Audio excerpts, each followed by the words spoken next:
आज के इस विश्लेषण में आपका स्वागत है। आज हम एक बहुत ही दिलचस्प और सच कहूं तो सोचने पर मजबूर करने वाले विषय पर बात कर रहे हैं। नागरिक बोध मतलब सिविक सेंस और हमारे भारतीय शहर। जरा सोचिए, अगर हमारे शहर, हमारी मुंबई, दिल्ली, कोलकाता, चेन्नई, अगर ये बोल पाते तो वे अपने रहने वालों के बारे में, अपने हाल के बारे में क्या कहते होंगे? बिल्कुल। और आज हम जिस स्रोत सामग्री पर बात कर रहे हैं वो एक ऐसा ही बहुत विचारोत्तेजक लेख है। ये शहरों को सिर्फ ईंट पत्थर का जंगल नहीं मानता है, बल्कि एक जीती जागती इकाई के रूप में देखता है।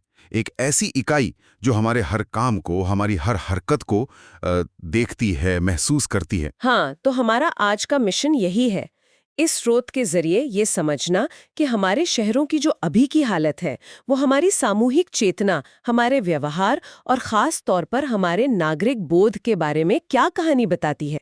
और देखिए, नागरिक बोध का मतलब सिर्फ ये नहीं कि कचरा न फैलाएं, सही बात है। बल्कि ये अपने साझा स्थानों, नियमों और हाँ, एक दूसरे के प्रति हमारी जिम्मेदारी का एक एक गहरा एहसास है। चलिए इस अनोखे नजरिए को थोड़ा और खोलते हैं। ये नज़रिया वाकई बहुत दिलचस्प है। शहरों को बेजान ढांचों की जगह महसूस करने वाले प्राणियों की तरह सोचना, ये हमें मजबूर करता है कि हम अपने आसपास के माहौल के साथ अपने रिश्ते पर दोबारा सोचें। हम्म। ये विश्लेषण सिर्फ साफ सफाई या कूड़े कचरे तक ही नहीं है। ये हमारे समाज के मूल्यों, हमारी जिम्मेदारियों और हम अपनी साझी जगहों का कितना मान रखते हैं, इस पर सीधी रोशनी डालता है। स्रोत हमें कल्पना की एक यात्रा पर ले जाता है। सोचिए जरा, मुंबई की सुबह, अरब सागर से टकराती सूरज की किरणें, वो भागती हुई लोकल ट्रेनें, वड़ा पाव के स्टॉल, और इन सब के बीच शहर खुद आपको देख रहा है। हाँ। या फिर दिल्ली की वो ऐतिहासिक गलियां जहां इतिहास की परतें आज भी जिंदा हैं, बेंगलुरु के वो टेक कॉरिडोर्स, कोलकाता की धीमी चाल वाली ट्रैम, जयपुर की गुलाबी दीवारें। ये सिर्फ जगह नहीं है, स्रोत के हिसाब से ये मूक दर्शक हैं, गवाह हैं हमारे हर पल के। और ये मानवीकरण, मतलब ये पर्सोनिफिकेशन हमें कैसे प्रभावित करता है, ये बात यहाँ सबसे आकर्षक है। शहर अब सिर्फ कंक्रीट के जंगल नहीं रह जाते। वो हमारे त्योहारों की रौनक, हमारी खुशियों की हंसी को देखते हैं। दिवाली की जगमगाहट, ईद का उल्लास, होली के रंग। बिल्कुल। लेकिन साथ ही स्रोत हमें याद दिलाता है कि यही शहर त्योहारों के बाद पीछे छूट गए धुएं से, बिखरे प्लास्टिक से, कचरे के ढेर से घुटन भी महसूस करते हैं। हाँ बिल्कुल।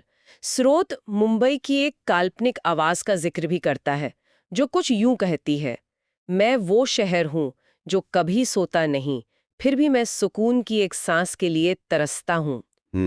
मेरे लोग यहाँ बड़े बड़े सपनों का पीछा करते हैं, लेकिन अक्सर उन रास्तों को साफ रखना भूल जाते हैं जो उन्हें उनकी मंजिल तक ले जाते हैं। ये सुनकर तो वाकई रोंगटे खड़े हो जाते हैं।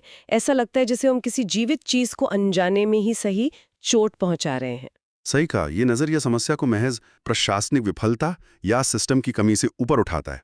ये इसे एक तरह से भावनात्मक या नैतिक विफलता के स्तर पर ले आता है। ये हमें सोचने पर मजबूर करता है कि हमारे रोज के छोटे छोटे काम, जिन्हें हम अक्सर नजरअंदाज कर देते हैं, हाँ, ध्यान नहीं देते, उनका हमारे साझा घर यानी हमारे शहर पर कितना गहरा और सीधा असर पड़ता है।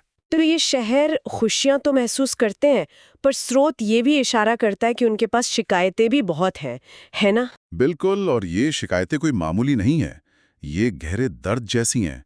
स्रोत हमें शहरों के दर्द की तरफ भी ले जाता है, उनकी अनकही शिकायतों की तरफ। जैसे दिल्ली में यमुना नदी के बारे में सोचिए।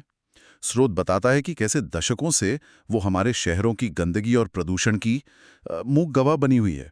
ऐसा लगता है जैसे उसकी सांसें रुक सी गई हैं। या फिर मुंबई में हर साल मानसून में जो बाढ़ आती है, स्रोत के अनुसार ये सिर्फ भारी बारिश का नतीजा नहीं है, ये हमारी लापरवाही का भी नतीजा है। हाँ, सीधे तौर पर। उन बंद पड़ी नालियों का, कचरे से अटी पड़ी ड्रेनेज सिस्टम का, जो वक्त पर साफ नहीं होती, और फिर नतीजा, शहर पानी में डूब जाता है, जैसे शहर मदद के लिए पुकार रहा हो और हम सुन ही नहीं पा रहे। और सिर्फ यही नहीं, चेन्नई में पानी की किल्लत को देखिए। ये सिर्फ कम बारिश का मसला नहीं है। स्रोत इसे भूजल के अंधाधुंध इस्तेमाल से जोड़ता है और लगातार बढ़ते कंक्रीट के जंगल से, जिसने जमीन की पानी सोखने की क्षमता ही छीन ली है। ओहो। और सोचिए वाराणसी की पवित्र गंगा का, आस्था और दिव्यता का प्रतीक। लेकिन स्रोत हमें याद दिलाता है कि वो नदी आस्था के साथ साथ हमारी फेंकी हुई गंदगी भी ढोने को मजबूर है। ये सब सुनना और सोचना बहुत भारी लगता है।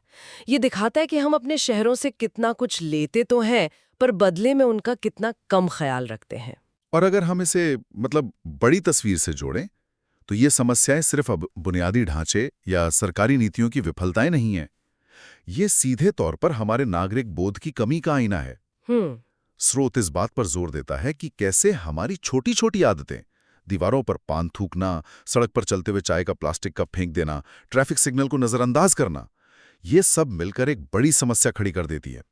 और धीरे धीरे हमारे शहर थक जाते हैं, बोझल हो जाते हैं, धूल और धुएं में लिपटे हुए घुटन महसूस करते हैं। हाँ, स्रोत शहरों की एक और मार्मिक काल्पनिक आवाज का जिक्र करता है। वो कहती है, तुम मुझे दिवाली पर रोशनी से तो खूब सजाते हो, लेकिन मुझे साल भर सांस लेते रखना भूल जाते हो। ये कितनी सटीक टिप्पणी है हमारी प्राथमिकताओं पर। बिल्कुल। हम बाहरी सुंदरता पर ध्यान देते हैं, पर शहर की सेहत का, उसके फेफड़ों का ख्याल नहीं रखते। ये सीधे तौर पर हमारी प्रायोरिटीज पर सवाल उठाता है।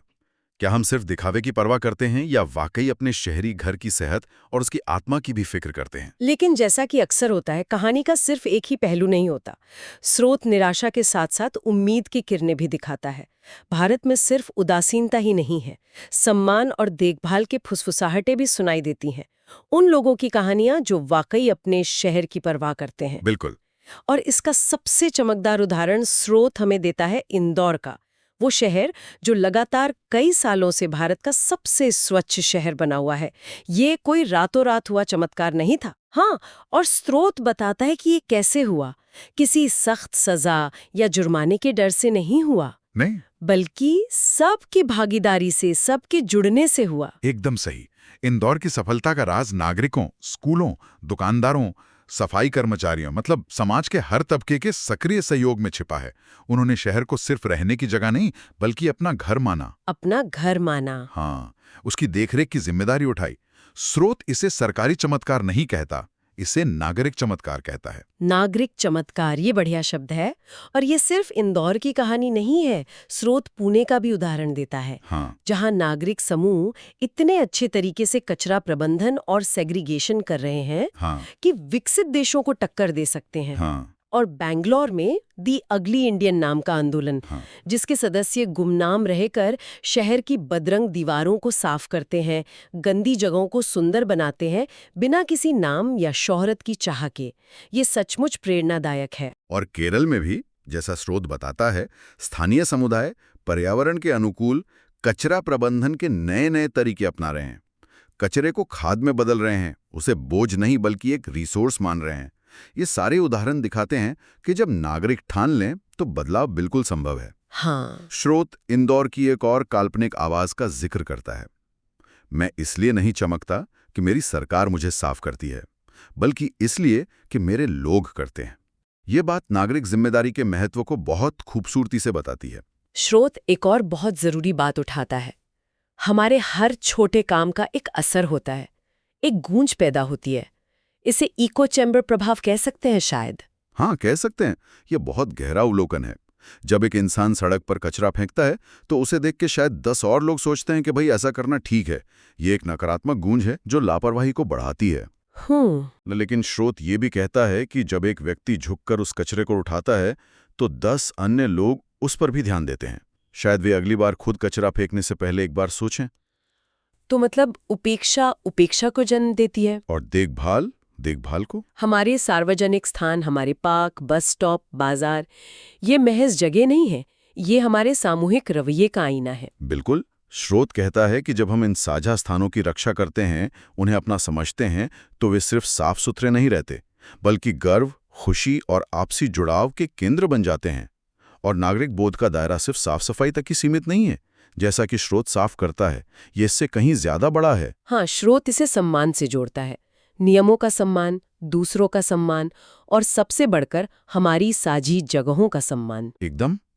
इसमें जिम्मेदारी से सड़क पार करना शामिल है, बेवजह हॉर्न न बजाना, धैर्य से कतार में खड़ा होना, पानी और बिजली जैसे संसाधनों को बर्बाद न करना।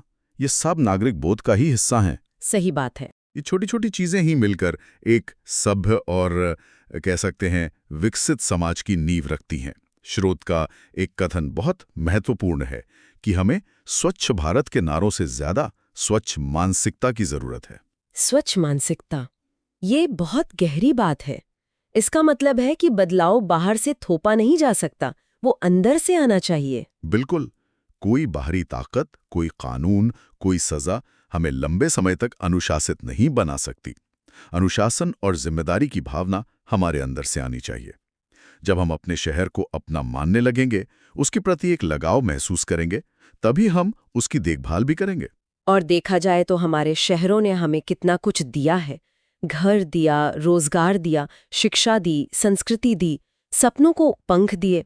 स्रोत हमें याद दिलाता है कि अब वक्त है कि हम भी उन्हें कुछ वापस दें, और ये वापसी किसी बड़े दान या त्याग से नहीं होनी है। सही कहा।